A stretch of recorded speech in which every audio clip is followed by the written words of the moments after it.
TMNT is largely considered to be one of the most difficult games on the NES. Since it released in the US on June 25, 1989, it's been a source of playground rumors.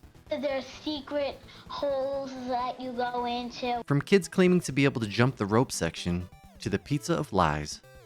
The legend of its difficulty still persists to this day, with many people being afraid to even attempt to beat it for fear their childhood nightmares of this game will resurface. The game began development by Konami under a shell name because Nintendo would only allow third-party companies to publish 5 games a year. Konami's workaround was to create a new company named Ultra Games that they could then release 5 more games under. Being one of the first TMNT games, it was based somewhere between the comic book series and the cartoon, but the series wasn't a huge success yet, so Konami didn't have a ton of source material to go off of. With the documents provided, which happened to be some loose notes about a toy line, a movie script, a couple episodes of the cartoon, and the original comic book series, they took some artistic liberties and meshed these things together best they could.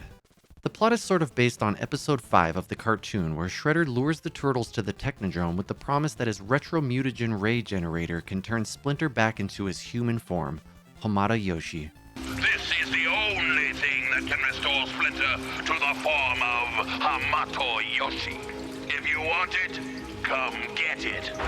The game, however, starts with Bebop and Rocksteady kidnapping April, and the turtles going to rescue her. We've been looking for you, Miss O'Neill. Once April's been rescued, they then set out to find the Technodrome and break in to retrieve the retro-mutagen gun from Shredder. After defeating Shredder, who for some reason explodes into a mountain of flames, they use a ray gun to return Splinter to his human form. The cartoon episode has Krang and Baxter Stockman, who are both sadly missing from the NES game. The game is an action platformer that allows you to switch between the turtles on the fly.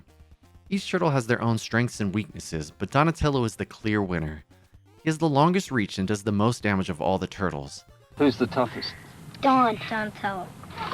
The platforming is not easy, with the turtles having 3 different jump heights depending on how long you hold the jump button. This causes the game to be incredibly precise and can be equally frustrating until you're used to the movement and able to do a medium jump consistently. For a long time, many people just assumed you couldn't beat this game. Okay, that hurt. It's one of those games that everybody looked back on as some incredible defeat from their childhood. That is until people got a bit older and began breaking the game down in a way that was recreatable. The new goal? To beat the game as fast as you can. 1957, let's go! This is achievable assuming you get the Technodrome in Hole 1. The Technodrome can be in one of 3 locations. The location is determined by a few different things, one being the frame that you press start on at the beginning of the game.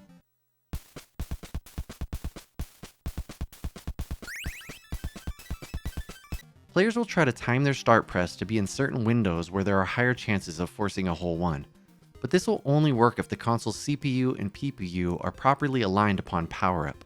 Some runners will hold the reset for a particular amount of time in an attempt to align the CPU and PPU. Then they'll time their start press and hope things work out.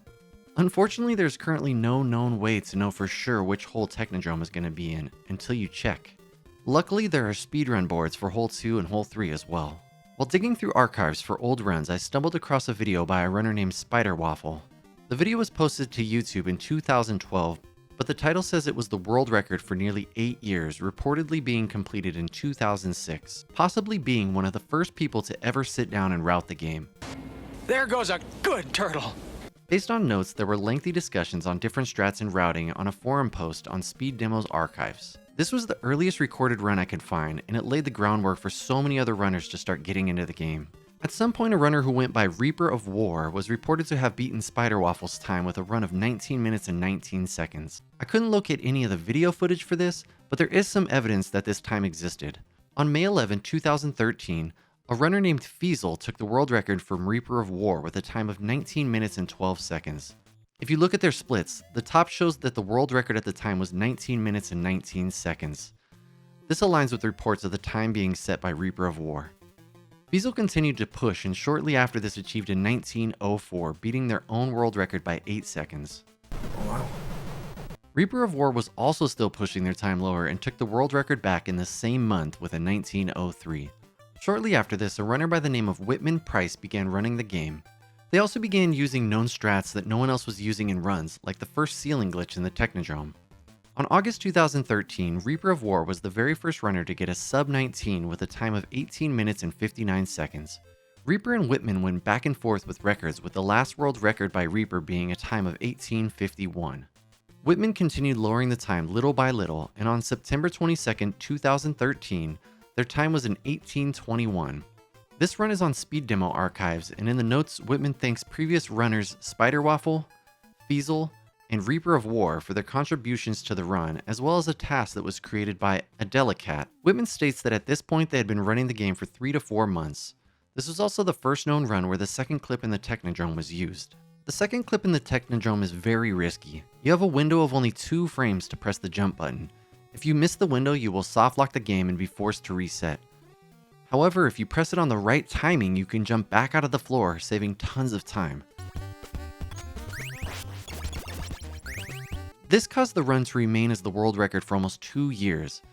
That is until February of 2015, when Whitman beat their own time and got an 18:16. They continued lowering their own time, achieving the first sub-18 time in July of 2015. Almost 2 years later, they had lowered their time all the way down to a 17:28. Yeah, how is that?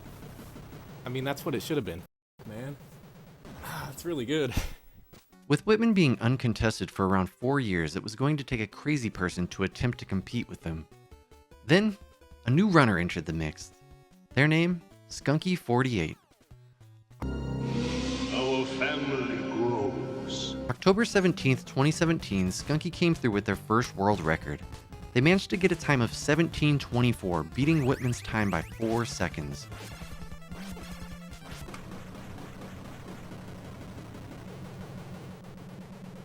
Whitman and Skunky proceeded to pass the world record back and forth. That is until Skunky got a 17:14 on March 3rd of 2018. Then a runner by the name of Red-Headed Peckerwood stepped in and took that world record from Skunky with a time of 17:13. Red was responsible for discovering a ton of new time saves, like the Red clip, and continued pushing the time lower. Some of these turtle tricks seem a bit too kinky for little kids.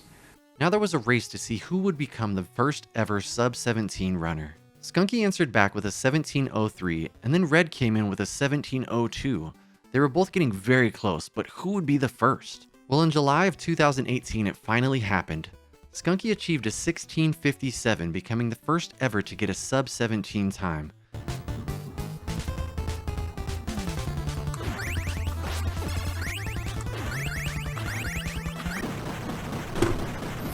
Yeah. Oh. Let's go. And the very next month, Red also got a 16:57. The times were frame counted and Skunky was faster, but only by 0.033 milliseconds. That's only a couple frames of difference. After this, Red stopped running the game, but left an incredible milestone run that wouldn't be beaten by anyone until March of 2021, when Stormcrow56 took second place with a time of 16:51. Whoa! Yes! But the reign of Skunky hasn't stopped. Skunky continued pushing the time lower and lower, with help from the community with finding new strats like the Fuzzy Elf, No Wiggle, Top Shelf Elf,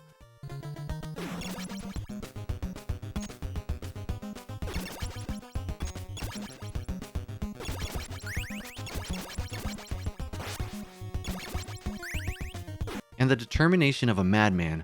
Skunky proceeded to lower his time. First with a 16:55, then becoming the first ever 16:4x on January 29th of 2019 with a time of 16:48. He then lowered again to a 16:41 and again to a 16:40. On December 10th of 2021, he became the first ever to get a 16:3x time with a 16:38.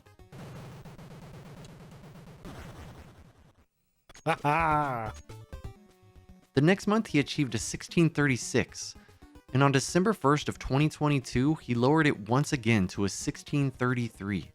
I'm really nervous now. Please be hole one.